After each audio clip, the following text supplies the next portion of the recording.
What's poppin', fam? Welcome to Don't Touch My Mindset, a podcast that is designed to uplift, inspire, and motivate you, and most importantly, share tools to help you protect that mindset.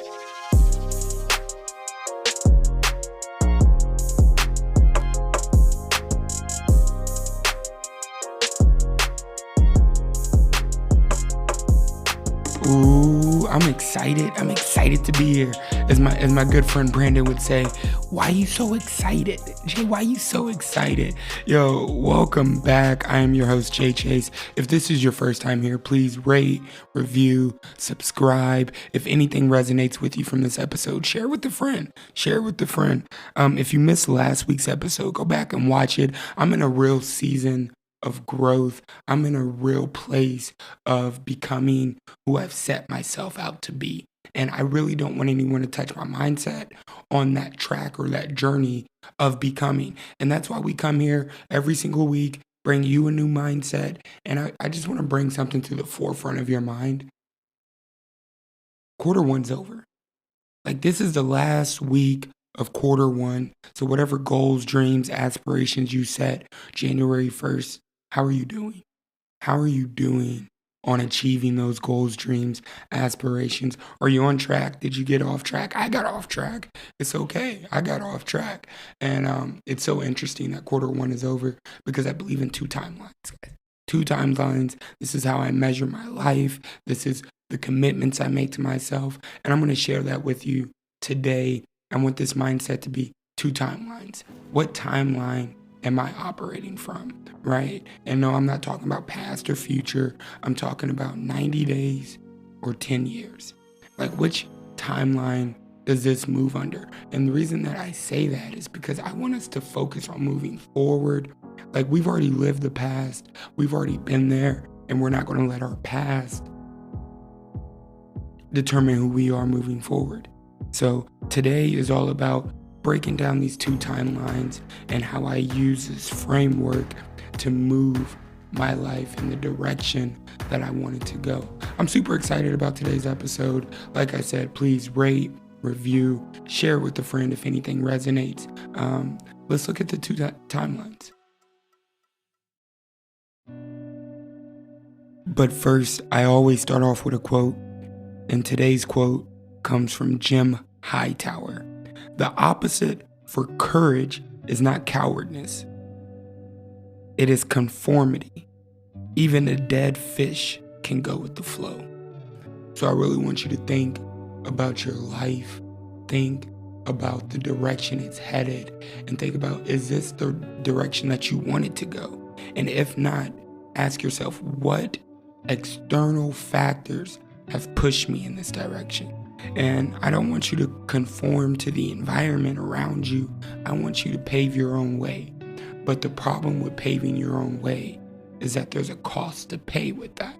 And so sometimes we got to have the courage to change. We have to have the courage to go the unbeaten path. Sometimes we have to have the courage to be a little bit different. Or I read a book that was actually titled The Courage to Be Disliked. And sometimes when we're in a period of growing, when we're in a period of becoming the best version of ourselves, when we're in that season, I believe I look at life in seasons. We're going to dive into that with the two timelines. But when we're in a certain season of our life, sometimes that takes a different amount of courage than we're used to outputting. And I promise you, when you put out the courage that you need to change, to take control and take lead of your life, things will start looking the way that you planned them to. Things will start looking like what you prayed for. Things will start looking like the business plan that you wrote last year. Things will start looking like the team that you dreamed of. But you gotta have the courage to go after your dreams. And so I ask you, January 1st, 2024, what were the goals that you wrote down? What did you want to accomplish this year? What did you want to tackle head on? What did you want to take control of? The only reason that I take you back to January 1st of 2024 is because this is the last week of the quarter. Quarter one is over with. By the time you're listening to this, you're going to be like, oh snap, bro. I've spent 90 days doing what towards my goals and dreams? Or have I been affected and influenced by negative people in my life, negative relationships, negative thinking, negative thoughts, right? Have I been on a downward spiral with my habits? Like, what have I been doing these past 90 days? The reason that I bring that up is because I live my life according to two timelines.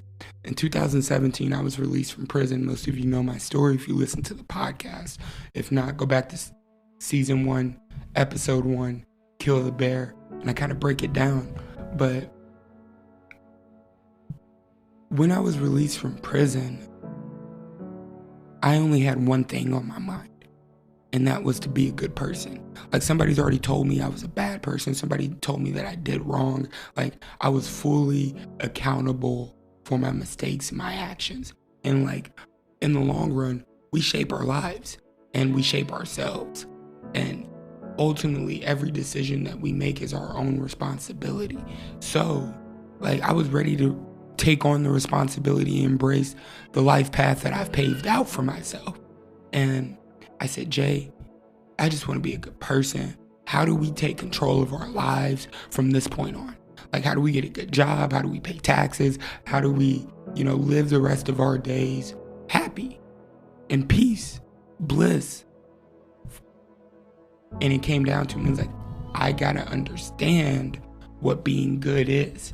And so I started reading books of spiritual practice of people with good actions, Good versus Evil by Martin Buber. And then ultimately I ran into the 4 Agreements, and I did a podcast episode on that book as well. It changed my life.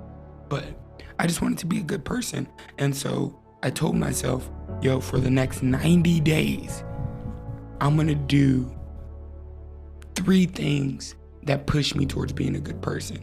And I really broke that down. I said, if I wanted to be the best person that I could be, I would read every day, I would take a walk every day, and I would say something kind to somebody every single day.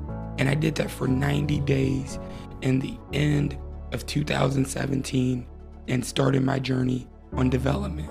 And I told myself, okay, Jay, those first 90 days went really, really well. What if I did this again, but up the ante a little bit? What if I didn't do one of my commitments? Like, what would I have to do instead? And I started making a consequence for any time that I missed a commitment, anytime I didn't hold up a commitment, because I felt like a good person does what they say they're going to do, right? And so I wanted to really, really put my grit to the test of this becoming and started holding myself accountable. I didn't have anybody to check in. I didn't have no communities. This was before personal development was cool. Now personal development, cool. But this was before that. Like, I was really trying to figure it out. I was seeking humbleness and humility, and I didn't want anybody else to sway me from that path, right? So I've always had this don't touch my mindset, attitude or mentality. But I applied that for an action plan on becoming a good person. And after the second time I did these 90 days, I asked myself, Jay, who could I be in 10 years? And I met my mentor. Shortly after I asked myself that question. He revealed something to me, saying that, Jay, did you know that 86% of people don't have a relationship with their future self? Like, no. Like, they really associate their future self with somebody that they don't know. Like, there was a study done overseas where they hooked up people to the brain scanners and they watched your brain waves and they asked them to think about themselves in a past life. Instantly, one side of the brain lit up. They recalled memories. They knew the person. They had an emotional connection and an emotional tie with their past self. Then they were asked to think about a stranger. Like, a stranger. And a different part of the brain lit up. They couldn't really put a face to it, didn't have an emotional connection. When you're passing somebody on the street, you don't think twice about them. Then they asked to think about themselves in the future. And as hard as most of them tried, the same side of the brain lit up as when they were thinking about the stranger. So scientists concluded and asked the people who were able to think about themselves in the future, and the other side of the brain lit up when they thought about themselves in the past relationship or their past self, they said, this is something that I've been practicing. I've been developing a relationship with my future self. And so scientists concluded that, 86% of people actually don't have a relationship with their future self. That's detrimental to your becoming. And it took me by surprise when I heard that, because I was one of those 86% of people. I didn't see myself in a future light. I didn't have a relationship with my future self. I wasn't running towards anything. I was just running from something. I just didn't want to go back to where I had come from. Well, John Maxwell said we didn't come this far just to come this far. And I really had to adopt that principle, that quote, that mindset, because I was kind of running from the past versus putting effort, attention, energy into becoming who I was destined to be. And so I asked myself, Jay, who do you want to be in 10 years? And I started asking myself that question every single day. I started making videos to my future self. I started making phone calls to my future self. I started writing letters to my future self, to this person that I was going to be in 10 years. I started doing that. And then I got super specific. And I said, okay, Jay, developing a relationship's good. Developing a relationship with my future self, motivates me every single day. Let's develop a plan to become our future self. And that birthed the 90-day personal growth challenge, where I said, okay, let's look at who I want to be in 10 years. And then let's back that up to today. And what are 3 things that I could do for the next 90 days to take a step towards that man that I'm going to be in 10 years. And I broke it down to, what's the big goal? What's the big vision? What's the one thing that I want to do, that I want to accomplish? I'm going to make one commitment to work towards that every single day. I'm going to make one commitment to take care of myself the way that my future self would take care of it. I'm going to start doing that today. So if that's bubble baths every night, right? That's what I'm going to start doing today. And then I also said, I'm going to start educating myself on an area of expertise. I want to be known and great at something. I do. And I think that's human nature. I think we all work to separate versus fit in. If you're working to fit in, you got to go listen to season 2 of the podcast of Break the Cycle, because there's no reason for us to try and conform to the environment around us. Like great athletes, we work to separate. And so I told myself that I was going to spend an hour of just learning, self-learning. So those are the 3 commitments for the next 90 days. 1 self-action to take me towards the goal, 1 self-learning to help me broaden my knowledge, and then 1 thing to take care of myself every single day. And if I don't uphold those commitments, I have a consequence that I hold myself to, whether that's paying $100 to the homies, whether that's donating $100 to a charity, whether that's going to go run 5 miles. But I know that I have to motivate myself on the back end as well, not saying that, Jay, I want to punish myself, but it's like, I want to motivate myself and not go back to where I was. And I got to know that if I don't do these commitments on a daily for the next 90 days, I'm nowhere closer to the person that I want to be or that relationship that I've developed with my future self. I love you guys. I really hope that this has inspired you. I hope this has caused you to look a little bit deeper and ask yourself, who is it that I want to be in 5 years, 10 years, in 90 days? What are your 2 timelines? How do you measure yourself? How do you measure your becoming? I'm grateful. We are back next week with a brand new mindset. If anything resonated with you from this episode, please rate, review, share the episode with a friend, post it on Insta, post it on social media, tag us at don't.